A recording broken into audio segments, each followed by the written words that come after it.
Una scossa di terremoto di magnitudo 4.8 è stata registrata in Croazia con epicentro nei pressi di Fiume. Lo ha reso noto l'Istituto Nazionale di Geofisica e Vulcanologia, l'INGV. In Friuli la scossa è stata nitidamente avvertita. A Trieste diverse persone scolaresche hanno lasciato gli edifici e si sono riversate in strada. L'epicentro è stato registrato dal centro sismologico euro-mediterraneo nella parte meridionale dell'isola di Veglia, Kirk, a una profondità di 10 km vicino a Besca Nuova, circa 50 km a sud di Fiume. La scossa, secondo l'emittente croata N1, è stata avvertita anche nella capitale Zagabria. Non è durata a lungo, ma ha scosso davvero l'edificio, ha riferito un testimone citato dal Dubrovnik Times, che ha aggiunto: sto ancora tremando. L'INGV ha localizzato il terremoto a Basca, nel sud-est dell'isola, una profondità, come detto, di circa 10 km. La scossa è stata percepita con particolare forza nell'area del Quarnero.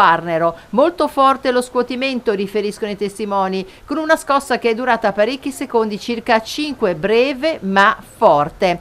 Secondo le informazioni provenienti dall'isola di Veglia non si segnalano grossi danni nonostante sia stata molto forte. La Protezione Civile regionale informa che non ci sono feriti.